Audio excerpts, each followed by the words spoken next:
तो दिल्ली ने किस तरह कोरोना के मामले में मुंबई को पछाड़ दिया है, आपको दिखाते हैं।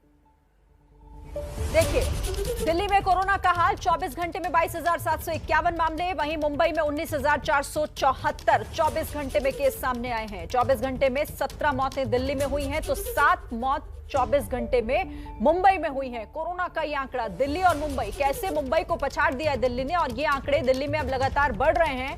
यहां पर जो स्थिति है वो लगातार भयावह होती जा रही है। दिल्ली में कोरोना की रफ्तार आपको हम दिखा रहे हैं किस तरह से। ये आंकड़ा 17,335 जो कि 7 जनवरी को था, फिर इसके बाद 8 जनवरी को ये 20,181 हुआ और 9 जनवरी को रिकॉर्ड तोड़ते हुए 22,751 तक पहुंच गया है। दिल्ली में आप देखिए ये बढ़ता हुआ ग्राफ। अब मुंबई पर नजर डालिए, 7 जनवरी से लेकर 9 जनवरी यानी 3 दिन में कितना कुछ बदला। मुंबई में 20,971 7 जनवरी को आंकड़े थे, फिर थोड़े कम हुए 8 जनवरी में 20,318 और अभी 19,474 9 जनवरी को सामने आए हैं मुंबई में। यह है कोरोना का ग्राफ। थोड़ा बहुत फर्क जरूर, लेकिन स्थिति अभी भी खराब है। तो देखिए, हम लगातार इस बात को आपके सामने रख रहे हैं कि क्यों आखिर कोरोना से डरने की जरूरत है, सतर्क और सावधान रहने की जरूरत है। दिल्ली में देखिए आप, वीकेंड कर्फ्यू है, लेकिन बावजूद इसके मुंबई से ज्यादा केस सामने आए हैं। आखिर दिल्ली में हालात कैसे बिगड़ रहे हैं और क्या मुंबई में कोरोना की रफ्तार घट रही है? दिल्ली से बात करने के लिए हमारे साथ जुड़ रहे हैं प्रफुल्ल श्रीवास्तव। मुंबई का भी हम रुख करेंगे। मुंबई से लता शर्मा हमारे साथ जुड़ रही हैं और साथ ही देखिए प्रधानमंत्री नरेंद्र मोदी भी बैठकें कर रहे हैं। उन्होंने कोरोना पर एक बड़ी बैठक की, उसमें क्या निकला इस पर बात करेंगे। नीरज पांडे से, दिल्ली से नीरज पांडे हमारे साथ जुड़ रहे हैं। लेकिन सबसे पहले मैं प्रफुल्ल आपके पास आना चाहूंगी, क्योंकि जो आंकड़े दिल्ली से सामने आ रहे हैं वो वाकई घबराने वाले, क्योंकि मुंबई हम देखते थे नंबर 1 पर है, लेकिन अब तो मुंबई को भी पीछे छोड़ दिया दिल्ली ने। देखिए, दिल्ली में जो आंकड़े आ रहे हैं वो बेहद डराने वाले इसलिए भी हैं क्योंकि आपको याद होगा जब दूसरी लहर थी तब दिल्ली में सबसे ज्यादा केस 1 मई को आए थे 25,219।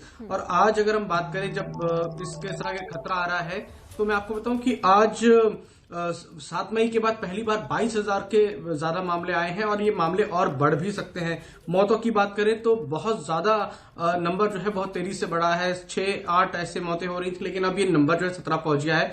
तो दिल्ली में केस की जो रफ्तार है, जो पॉजिटिविटी रेट है, वो 23.53 पहुंच गया है। तो दिन ब दिन पॉजिटिविटी रेट के साथ नए मामले भी बढ़ रहे हैं, साथ ही साथ जो संक्रमण से मौत है उसके मामले बढ़ रहे हैं। जबकि डीडीएमए की जो बैठक हुई थी उसके बाद से ग्रैप को लागू किया था, येलो जो जोन है उसको लागू किया था, जिसमें कई सारी रेस्ट्रिक्शंस थी। ऑड इवन के तहत दुकानें खुलनी थी, बाजारों में कई तरह के नियम लगाए गए थे, वीकेंड कर्फ्यू है। लेकिन उसके बावजूद दिल्ली में जो है केस बढ़ रहे हैं। हालांकि हॉस्पिटलाइजेशन कम है, लेकिन संक्रमण की दर जो है वो हर दिन बढ़ती जा रही है। नए नए मामले जो है उसकी संख्या बढ़ोतरी होती जा रही है। और ये तब है जबकि अगर हम पिछली दूसरी लहर से इसको अगर तुलना करें तो दूसरी लहर में भी जितने मामले नहीं आए थे उससे ज्यादा तेजी से ओमिक्रॉन के मामले, ओमिक्रॉन में जिस तरह बताया जा रहा था कि उस तरह से मामले आएंगे, तो उसी तरह से मामले इस समय सामने आ रहे हैं और करीब 23,000 के पास पहुंच गया है। बहुत तेजी से यह आंकड़ा जो है यह आगे और बढ़ सकता है, ऐसी विशेषज्ञों का कहना है।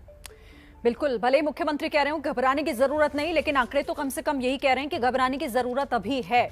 लेकिन दूसरी तरफ दिल्ली की बात हो गई, मुंबई में ये राहत थोड़ी जरूर है क्योंकि ग्राफ गिर रहा है। यहां पर कोरोना की रफ्तार घटती हुई दिखाई दे रही है। इसके लिए सीधे रुख करेंगे, लता शर्मा हमारे साथ जुड़ रहे हैं। लता, कम से कम मुंबई के लिए थोड़ी राहत, ग्राफ थोड़ा गिरा है यहां पर।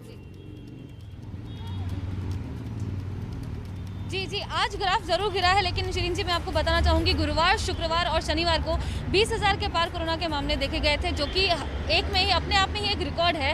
और जैसे कि ओमाइक्रॉन जो है सुपर स्प्रेडर बन चुका है पूरे मुंबई में, जिसके चलते अब कड़े नियम भी लागू किए गए हैं। आज हालांकि 19,474 मामले सामने आए थे, जो कि एक राहत भरी बात है, लेकिन आज संडे भी है और आज के दिन में कई सारे लोग घर पे ही हैं, बाहर नहीं गए हैं। टेस्टिंग काफ़ी कम हुआ है, जिसके चलते शायद से आज जो है मामले कम हुए हैं, लेकिन जो मामले हैं दिन प्रतिदिन मुंबई में बढ़ते जा रहे हैं। 20,000 के पार 3 दिन से लगातार आए थे। मैं आपको बताना चाहूंगी नियमों के बारे में शिरन जी।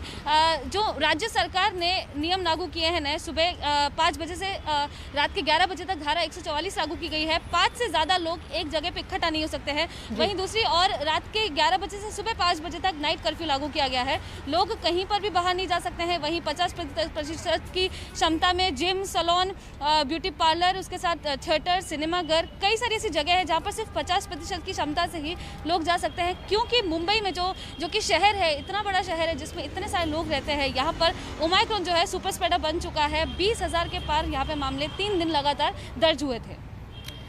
बिल्कुल, लेकिन यहाँ पर इस आंकड़े को राहत के तौर पर नहीं बल्कि ये जरूर कहना चाहिए कि और कैसे सुधार इसमें हो, इस पर जरूर हमें आगे देखना होगा। लेकिन मुंबई से दिल्ली वालों को सीखना चाहिए। क्यों हम ये कह रहे हैं ये भी मैं आपको बताऊंगी, क्योंकि देखिए आंकड़े जो हैं, हमने आपको वो आंकड़े भी बताए, हमने ये भी बताया कि किस तरीके से दिल्ली अब मुंबई से आगे पहुंच गया है और ये चिंता बढ़ाने वाली बात है। देखिए क्यों सीखना चाहिए, मुंबई में लगातार 20,000 से ज्यादा केस आ रहे हैं, ये मुंबई का आंकड़ा है।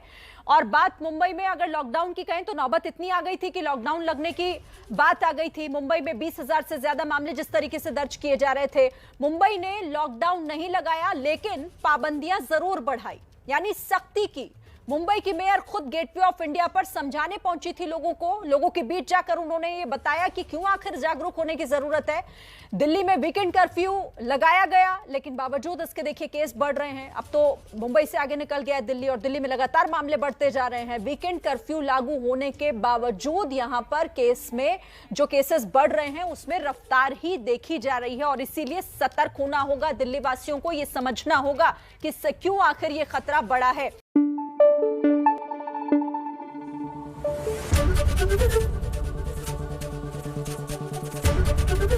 एबीपी न्यूज आपको रखे आगे।